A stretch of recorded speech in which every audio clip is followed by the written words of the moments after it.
वह सन्नत फरजहा, और जो औरत अपने शर्मगाह की हिफाजत करती है। 3 सिफत हो गई, ये 4थी सिफत। एक औरत काली कलोटी औरत थी, अल्लाह के रसूल के पास आई और कहा अल्लाह के रसूल मुझे मिर्गी का दौरा आता है, एक बीमारी है, मुझे मिर्गी का दौरा आता है। जब मैं इन बीमारियों में मुब्तला होती हूँ, जब ये बीमारियां मुझे अलाइक होती है, ये बीमारी मुझे होती है, तो मैं आग में कूदने का इरादा कर लेती हूँ। और ये बीमारी ऐसी है, जब आग देख ले, पानी देख ले, वहीं पे ये धूम मचाए। आग देखकर ये बीमारी ऑटोमेटिक जाहिर हो जाएंगे, बढ़ेंगी। पानी देखकर भी अल्लाह के रसूल मेरे लिए आप दुआ कर दीजिए ताकि मैं इन बीमारी से नजात पा जाऊं, इन बीमारी से दूर हो जाऊं, मुक्ति हो जाऊं, आजाद हो जाऊं। आपने क्या फरमाया? आए औरत इन शिइती सबरती वलकिल जन्ना, आए औरत अगर तुम चाहो तो इस बीमारी में सब्र कर लो, और सब्र कर ले तो तुम्हारे लिए जन्नत है, वलकिल जन्नत, तुम्हारे लिए जन्नत है। और अगर सब्र नहीं करना चाहती हो तो मैं तुम्हारे लिए दुआ कर देता हूँ, अल्लाह तुम्हें ठीक कर देगा, ये बीमारी खत्म हो जाएगी। 2 ऑप्शन दिया। एक ऑप्शन ये था अगर सब्र कर लेती हो तो तुम्हारे लिए जन्नत है, और दूसरा ऑप्शन ये है मैं दुआ कर दूंगा तुम ठीक हो जाओगी, लेकिन जन्नत की गारंटी नहीं है। उस औरत ने कहा मैं बीमारी में मुब्तला हूं, रहने दो, चंद साल जिंदगी गुजर गया और कुछ दिन बाकी है, इनको भी मैं गुजार लूंगी, लेकिन मैं जन्नत को क्यों छोड़ू? अल्लाह के रसूल आप सिर्फ इतनी सी दुआ कर दीजिए, आप इतनी सी दुआ कर दीजिए। कितनी सी? कि जब मैं बीमार हूं, जब ये मिर्गी का दौरा आए, जब मैं इन बीमारियों में मुब्तला हो, जब मैं इन बीमारियों में मुब्तला होती हूँ तो मेरा सतर खुल जाता है, मेरी शर्मगाह खुल जाती है, मेरा बदन से कपड़ा हट जाता है, मैं बरहाना हो जाती हूँ, मैं नंगी हो जाया करती हूँ। अल्लाह के रसूल आप इतनी सी दुआ कर दीजिए कि जब ये बीमारी में मुब्तला हो तो मेरा सतर ना खुले, मेरी शर्मगाह ना खुले, मेरे जिस्म से कपड़ा ना हटे, मैं बरहाना ना हो। आपने फरमाया ठीक है, मैं तुम्हारे लिए दुआ कर देता हूँ, जब ये बीमारी तुम्हें लायक हो, जब तुम इन बीमारियों में शिकार हो, जब तुम इन बीमारियों में मुब्तला हो, तो तुम्हारा सतर आज के बाद से नहीं खुलेगा, आज के बाद से तुम्हारी शर्मगाह नहीं खुलेगी। मेरे प्यारे साथियों, उस औरत ने कहा कि चाहे कुछ भी हो जाए लेकिन मेरी शर्मगाह ना खुले। अल्लाह के रसूल ने दुआ कर दी। तो मेरे प्यारे साथियों, ये जज्बात अपने शर्मगाह की हिफाजत करने की, अल्लाह के रसूल तो इसी मौके पर फरमाया, आए लोगों अगर इस तरह की खूबी तुम्हारे अंदर पाई जाए, 4 सिफातें किसी औरत के अंदर पाई जाए, तो कयामत के दिन उन्हें बुलाया जाएगा, क़ील लदखुलिल जन्नत मिन अय्यि अबवाबिल जन्ना, जन्नत के अंदर दाखिल हो जाओ, जिस दरवाजे से चाहो, इख्तियार दिया जाएगा, जिस दरवाजे से चाहो दाखिल हो जाओ। उस जमाने में भी लोग अपने शर्मगाह की हिफाजत क्या करते थे, लेकिन आज देखिए पाबंदी। खुदा किसी को उल्टी समझ ना दे, जो हकीकत है उन्हें हकीकत समझने की तौफीक दे।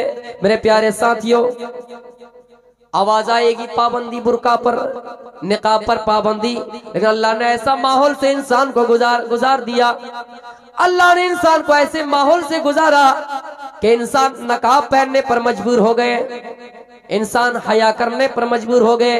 अरे मैं मानता हूँ क्या प्रशासन के डर से किए हो या अज़ाब इलाही के डर से किए हो, लेकिन आपने किया है। कोरोना काल में लोगों ने मास्क लगाया है, कोरोना काल में जो लड़कियां बेपर्दा घूमती थी उन्हें भी मास्क लगाना पड़ा है। ये कौन कर रहा है? ये हमारे ईश्वर का देन है। अल्लाह फरमाता है मैं ऐसे ऐसे काम करूंगा जो तुम सोचोगे नहीं। मेरे प्यारे साथियों, इसीलिए तो अल्लाह कहता है जब कोई अज़ाब भी आए तो तुम उस पर सब्र कर लेना और ये समझ लेना कि ये हो सकता है मेरी तरफ से आजमाइश है। कोरोना काल में लोगों को बतला दिया पर्दा क्या है, निकाब क्या है। जो मर्द, उनके लिए तो खुलेआम पाबंदी, उनको तो आजादी है कि वो खुला रहे, लेकिन जिन औरतों के बारे में इस्लाम ने नकाब पोश रहने का इख्तियार दिया है, इस नकाब लगाने का हुक्म दिया है, मेरे प्यारे साथियों, उन औरतों ने भी नकाब लगाया।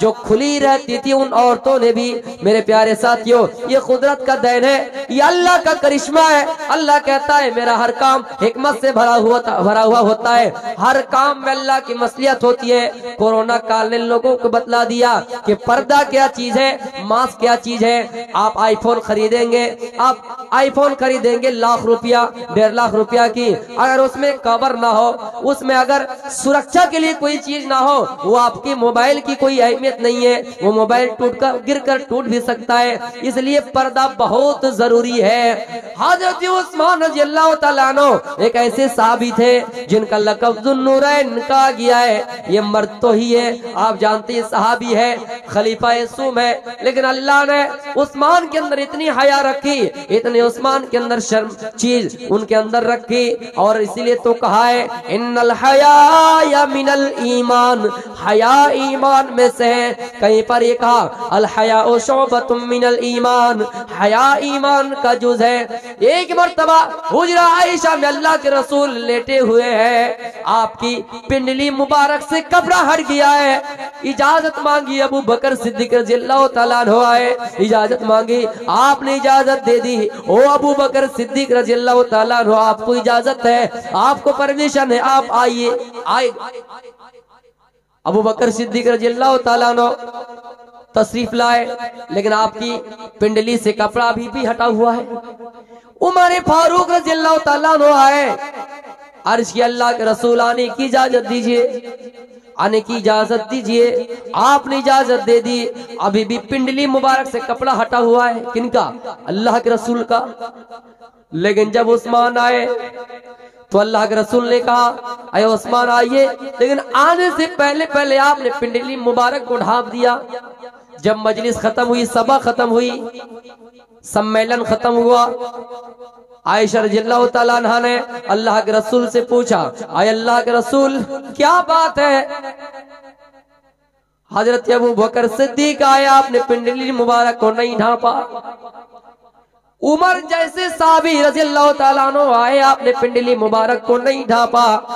लेकिन जैसे उस्मान गनी रज़ियल्लाहु ताला अन्हु आए तो आपने फौरन अपनी पिंडली को ढांप लिया।